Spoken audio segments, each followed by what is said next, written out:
Hola, hola, bienvenidos a mi tienda de curiosidades.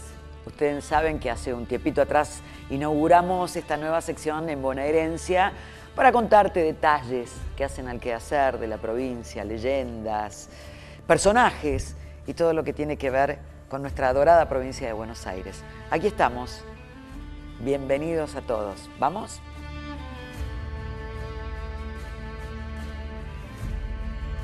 La Universidad de Morón es una de las universidades privadas más grandes del país.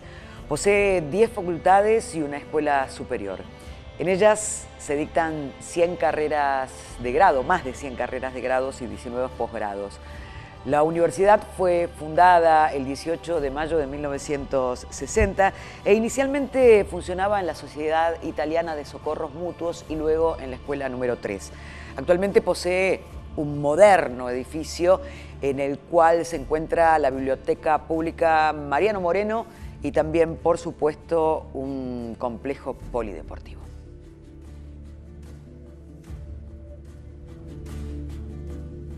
La provincia de Buenos Aires se caracteriza, entre otras cosas, por su cantidad de fiestas de corte popular.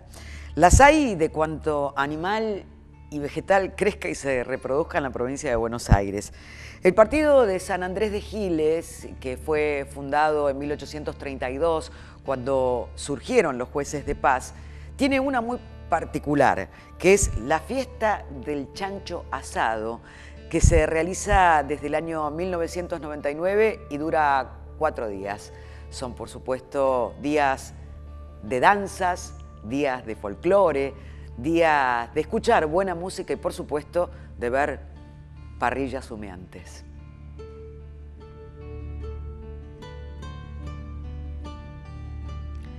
Tenemos más de San Andrés de Giles. Aunque nació en Mercedes el 29 de marzo de 1909, Héctor José Cámpora vivió en San Andrés y se desarrolló privadamente como odontólogo y también como político. Siendo diputado bonaerense, presidió durante 5 oportunidades la Cámara y en 1973 fue electo presidente de la República, cargo que ocupó durante 49 días cuando renunció, o lo hicieron renunciar para entregarle el mando al líder Juan Domingo Perón. Durante la dictadura militar se exilió en México y allí falleció en el año de 1980.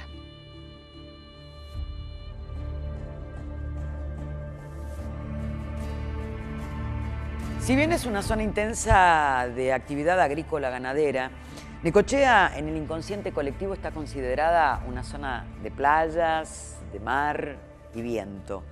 Está ubicada en el sudeste de la provincia de Buenos Aires y surge como consecuencia del avance sobre el territorio indígena. Aún hoy conserva una fuerte presencia danesa y esto se nota en muchas de sus edificaciones, como la iglesia, el club, el consulado y la misma sociedad danesa. Si bien existe un sector más moderno como es la Villa Díaz Vélez, que tiene grandes edificios, uno de los edificios más emblemáticos es el casino. Es de líneas futuristas y fue realizado por el arquitecto Roberto Quirós, inaugurado en parte en el año de 1973, pero compite con otra de las edificaciones de la zona, que es el Faro de Quequén, que funciona allí desde el año 1923, que tiene 34 metros de alto y sus luces alcanzan las 30 millas marinas.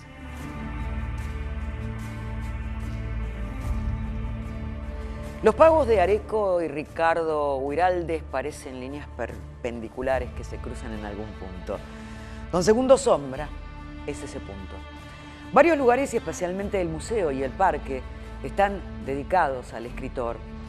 La casa principal del parque es una casa típica del siglo XVIII en un parque de 90 hectáreas. Su lugar más destacado es la pulpería La Blanqueada, además de diversas salas. La pulpería La Blanqueada está nombrada en el libro de Huiraldes. Don Segundo Sombra comenzó a escribirse en París en el año de 1920 y terminó de escribirse 6 años después en una estancia llamada La Porteña en Areco. En él el escritor destaca valores que tienen que ver con el gaucho, con la forma de vivir del gaucho. Y se dice que Guiraldes se inspiró en un poblador de la zona llamado Segundo Ramírez. Y allí creó, por supuesto, este célebre personaje. A su muerte, ocurrida en el año de 1927, los manuscritos fueron donados a la Biblioteca Nacional.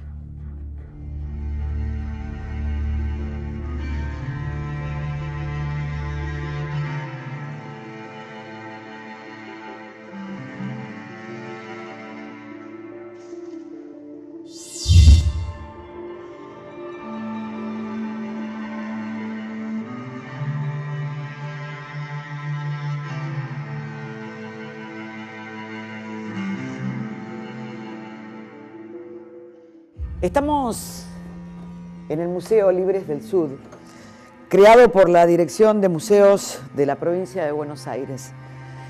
Se denomina Libres del Sud al movimiento de oposición y revolución creado en contra del gobierno de don Juan Manuel de Rosas a fines del año 1839. Tuvo como protagonistas a las poblaciones más importantes de la zona, como fueron Dolores y Chascomús, pero fue rápidamente sofocado en la batalla de Chascomús el 7 de noviembre de 1839.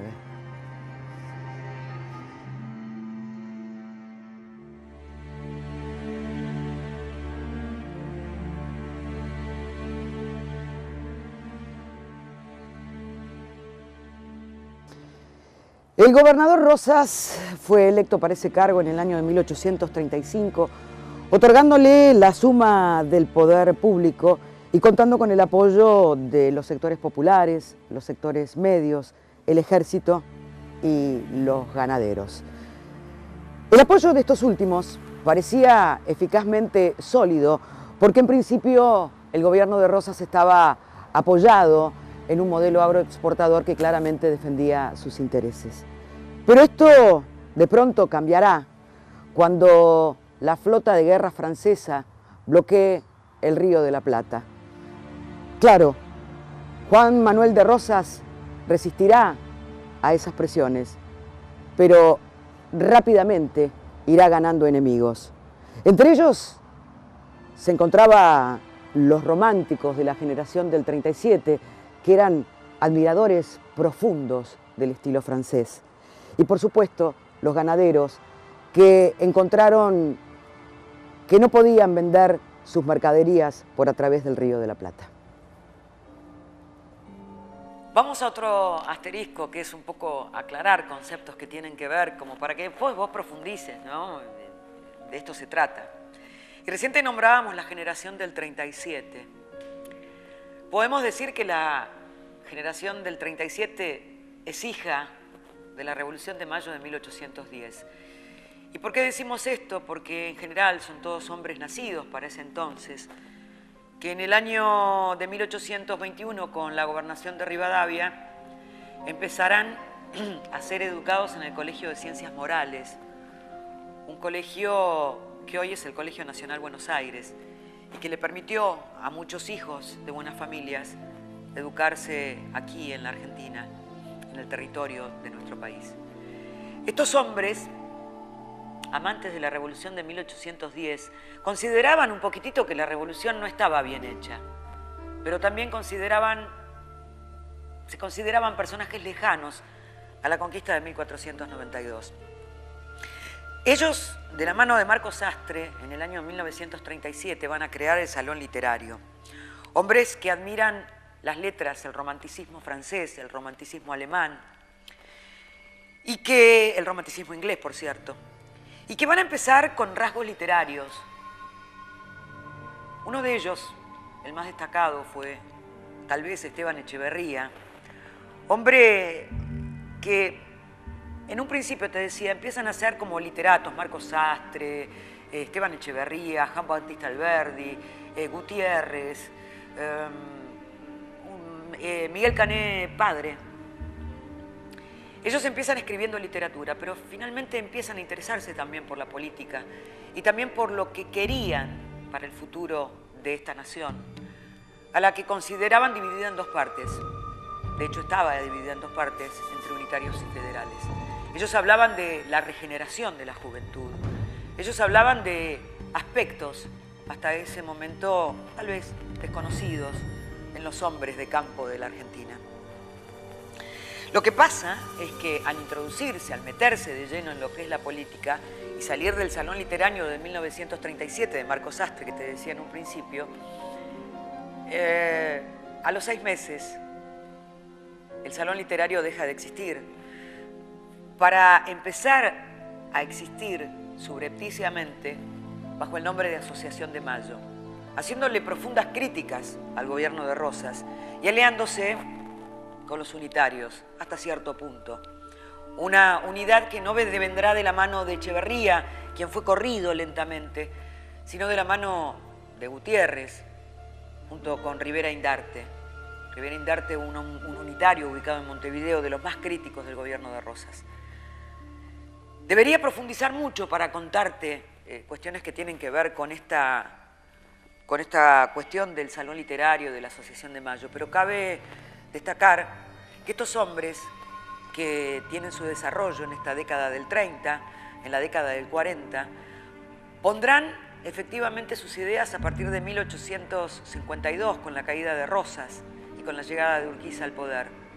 Simplemente Juan Bautista Alberdi y las bases de Juan Bautista Alberdi no son ni más ni menos que las bases de la Constitución Nacional. El libro más destacado, tal vez políticamente hablando, de Echeverría, fue el Dogma Socialista. Pero curiosamente Echeverría, fundador, ilustre, que fue corrido en algún momento, como te decía, no alcanzó a ver el desarrollo de estas ideas, porque murió en Uruguay en el año de 1851, antes de la caída de Rosas. Historia más, historia menos. Hay mucha bibliografía, extensa bibliografía escrita sobre el Salón Literario del año 1937. Sería interesante que lo veas, para que puedas al menos deducir algunas cuestiones. Yo te decía recién, y esto es palabra de Echeverría, la nación argentina está dividida en dos facciones. ¿Te suena? Algunos hablan de grieta. Nosotros preferimos hablar de historia.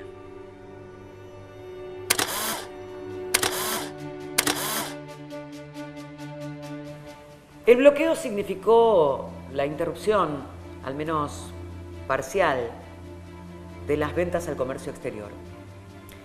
Los grandes propietarios del campo realizaban sus ventas directa o indirectamente al comercio exterior. Esto hizo difícil el intercambio de mercaderías y los precios cayeron abruptamente. Los unitarios, algunos ubicados todavía en la Argentina y otros residentes en el exterior, aprovecharon el descontento para iniciar todo tipo de empresas con la firme intención de derrocar a Juan Manuel de Rosas. Esas empresas iban desde la creación de periódicos críticos hasta la realización de atentados criminales. Encontraron un eficaz aliado en el general Juan Lavalle, quien apostó un pequeño ejército en la isla Martín García.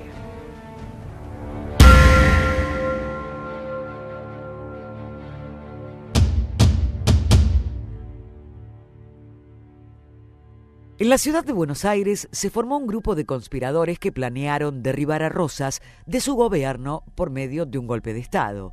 En su mayor parte estaba formado por los jóvenes intelectuales, pero en el grupo figuraban también algunos jefes militares. Para ponerse al frente del movimiento militar, eligieron a un líder prestigioso y bien relacionado, Ramón Massa. Ramón Massa era hijo del presidente de la Sala de Representantes Provincial del Partido Federal y amigo personal de Rosas, el abogado Manuel Vicente Massa. El grupo conspirador de la capital intentó coordinar sus acciones con el de los estancieros descontentos para llevar adelante un movimiento de gran amplitud. Lo integraban la insurrección de las tropas de la capital, dirigidas por Massa, el alzamiento de los hacendados del sur de la provincia y el avance del ejército de Lavalle desde el norte de la provincia. Allá, mucho antes del 39, ya había como un resquemor de lo que el gobierno de Rosas hacía con opresiones y además la forma de servirse del ganado que había acá para abastecer a las tropas. Y Pedro Castelli fue uno de los iniciadores del movimiento y después junto con él se agregaron otros como Manuel Rico, que era el segundo del regimiento que estaba acá. El regimiento de acá estaba a cargo de Narciso del Valle, del coronel Narciso del Valle.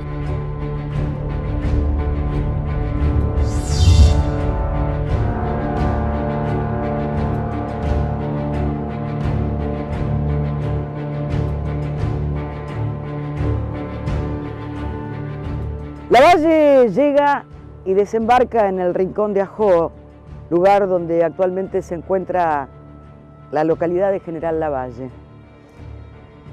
Los conspiradores no saben quiénes pueden apoyarlo y en su frenética búsqueda de adhesiones se tornan poco discretos. Pronto Rosas se entera de sus planes, pero los deja hacer para conocer todo en más detalle.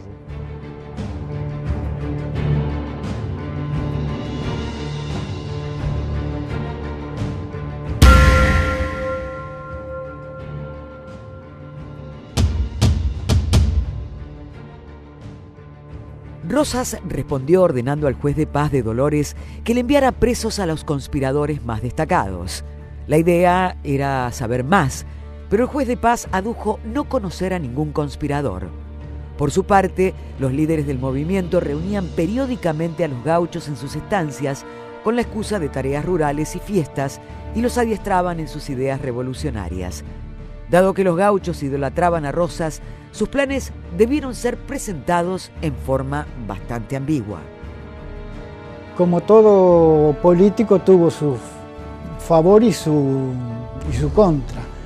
Y lógicamente los principales historiadores eran antirrosistas. Entonces, como Ángel Justiniano Carranza, que fue el primero que historió la Revolución del Sur.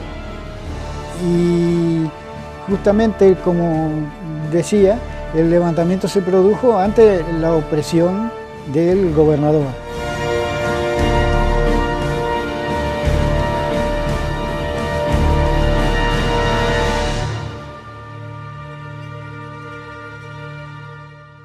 Entretanto, los conspiradores de la ciudad de Buenos Aires estaban listos para lanzarse a la revolución.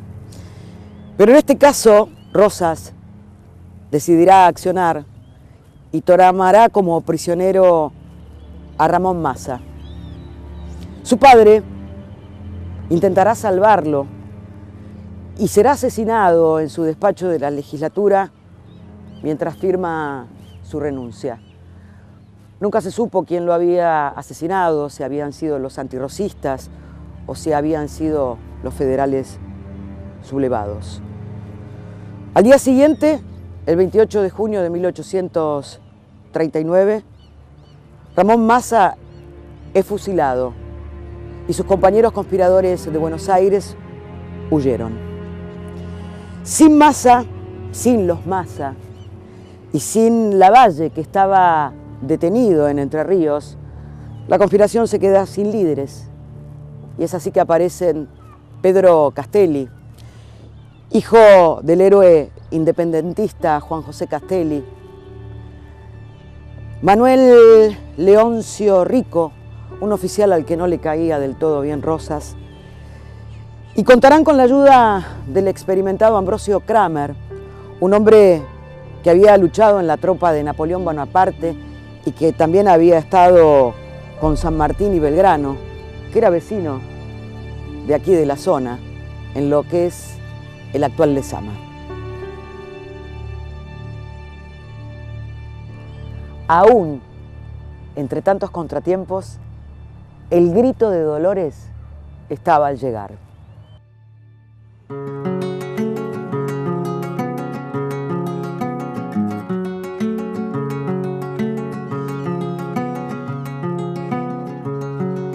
El vigor y la virtud de una época en que se posa la historia en que luchó Rosas frente a los libres del sur, donde también juventud había frente a la amenaza, y la historia es lo que traza las líneas que justifican, y en el centro de una pica quedó Castelli en la plaza, donde dejó su cabeza 1 año y medio, quizás como rezando la paz que todo luchador reza. Por eso mismo es que empieza esta ciudad y sus valores, sus primitivos colores, que todavía justifico como con Kramer y Rico cuando soñaban dolores.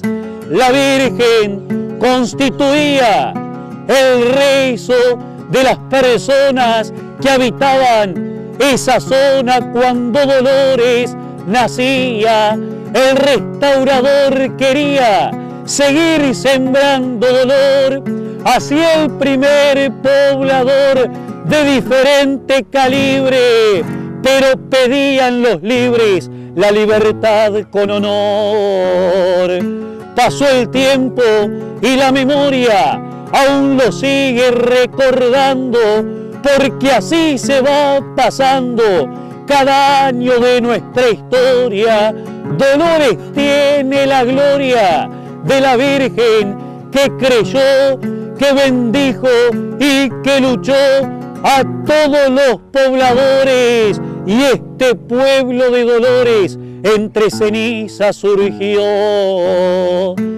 Dicen de que una señora tomó la cabeza un día de Castelli y la tenía en su casa años de otrora. Después se vino una aurora enfrentando aquel ocaso, pero seguía cada paso con cierta autenticidad, y sueños de libertad querían darle un fuerte abrazo. Dolores, para que piense aquel que la historia lee, es el que lucha y que cree poder ser un dolorense, o en la patria bonaerense, lo que nunca al fin discuto, que todavía disfruto. Cada pueblo es el país, que el que riega la raíz es después el que ve el fruto.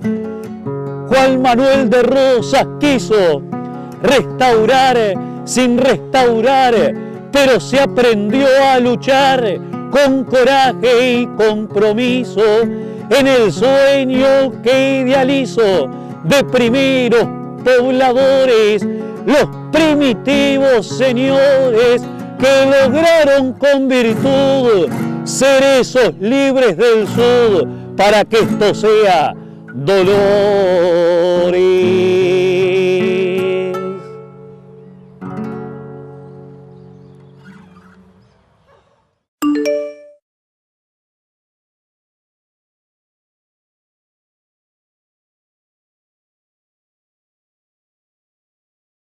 Para comer mi alfajor. Aprovecho cada pausa del programa para comer mi alfajor Esturión.